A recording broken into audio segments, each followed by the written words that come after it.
సార్వత్రిక ఎన్నికల షెడ్యూల్ విడుదలైన వేళ తెలంగాణలో మరొక సంచలనం చోటు చేసుకుంది. అదే మన గవర్నర్ తమిళసై సౌందరరాజన్ తన గవర్నర్ పదవికి రాజీనామా చేశారు. అంటే తెలంగాణకే కాదు, ఆవిడ పుదుచ్చేరికి కూడా లెఫ్టినెంట్ గవర్నర్గా ఉన్నారు. ఈవెన్ పుదుచ్చేరి లెఫ్టినెంట్ గవర్నర్ పదవికి కూడా తమిళసై సౌందరరాజన్ గారు రాజీనామా చేశారు. 2019 ఆవిడ యాక్చువల్లీ బీజేపీ తరఫున పోటీ చేసింది చెన్నైలో. కాకపోతే ఏంటంటే కనిమోజీ చేతిలో ఓటమి పాలైంది డిఎంకే అధినేత. అలాగే తమిళనాడుకి రాష్ట్ర బీజేపీ అధ్యక్షురాలుగా కూడా కొనసాగితే అప్పుడు రాజకీయాలకు రాజీనామా చేసి మన తెలంగాణకి గవర్నర్గా నియమితులయ్యారు.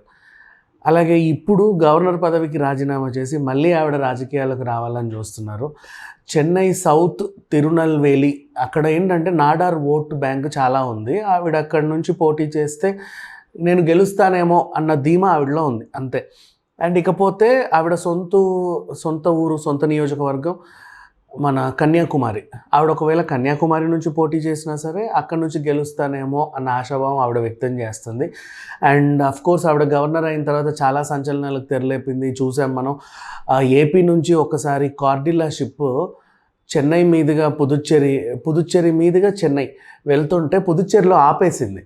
ఎందుకంటే మాకు ఇక్కడ పుదుచ్చేరిలో క్యాజినోకి కానీ లైక్ డబ్బుతో ఆడే అటువంటి ఎలాంటివైనా పేకాట ఇట్లాంటివన్నిటికీ కూడా చోటు లేదు. ఇది జస్ట్ టూరిజం అట్రాక్షన్ ప్రాంతం మాత్రమే. మహా అయితే గోవాలాగా మద్యం చీప్ అంతే తప్పితే గోవాకి ఉన్న ఫెసిలిటీస్ లాగా అన్నీ ఇక్కడ లేవు. సో ఈ షిప్ని మేము ఇక్కడికి అనుమతించామని ఆవిడ సముద్రంలోనే ఆపేసింది. అదొక సంచలనం. అండ్ అలాగే ఇక్కడ అంతకుముందు ముఖ్యమంత్రిగా ఉన్నటువంటి కేసీఆర్, కల్వకుంట్ల చంద్రశేఖరరావు గారిని చాలా రకాలుగా ఇబ్బంది పెట్టిందంటే ఆయన ఇబ్బంది పడ్డాడు. ఈవిడ కరెక్ట్గానే ఉంది, ఆ తర్వాత సంగతి. అండ్ ఇట్లా ఈవెన్ ఆర్టీసీ బిల్లుని వీళ్ళు ప్రవేశపెట్టినా నాకు సమాధానం చెప్పండి, నేను బిల్లు పాస్ చేయననింది.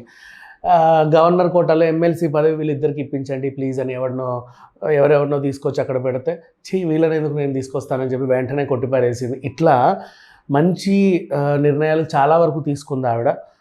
అండ్ ఉన్నన్ని రోజులు మాత్రం 2 రాష్ట్రాలకి గవర్నర్గా తన వృత్తి చాలా బాగా చేసింది. అండ్ ఈవెన్ మహిళల కోసం ఎప్పుడు ముందుంటారు. సమ్మక్క సారక్క జాతరకి సాధారణ భక్తురాల్లా వెళ్ళి రావడం, ఇట్లా చూసుకుంటే బోల్డ్ అన్ని విశేషాలు ఆవిడ తెలంగాణ గవర్నమెంట్కి చేసిన సేవలు మాత్రం చాలా అని చెప్పుకోవచ్చు. సో ఈ రకంగా చూసుకుంటే రాజకీయాల్లో ఒక స్థాయికి రావాలనేది ఆవిడ చిరకాల కోరిక. ఎప్పటి నుంచో తనకి రాజకీయాలంటేనే ఇంట్రెస్ట్. అనుకోకుండా బీజేపీకి చాలా నమ్మకమైన వ్యక్తి కాబట్టి ఆవిడని గవర్నర్గా చేశారు. రెండు రాష్ట్రాలకి గవర్నర్గా తన బాధ్యతలు అయితే చాలా బాగా చేసింది. ఇప్పుడు గవర్నర్ పదవికి రాజీనామా చేసి నిన్న ఈ సోమవారం రోజు ఇప్పుడే జస్ట్ మన ద్రౌపది ముర్ము గారికి లేఖను అందజేశారు. అది ఆమోదించిన తర్వాత ఆవిడ ఇప్పుడు ప్రత్యక్ష రాజకీయాల్లోకి వస్తుంది. అంటే లైక్ లోక్సభ ఎన్నికలు జరుగుతున్నాయి కదా, ఏదో ఒక ఎంపీ స్థానం నుంచి పోటీ చేయాలని ఆవిడ కోరిక అనమాట.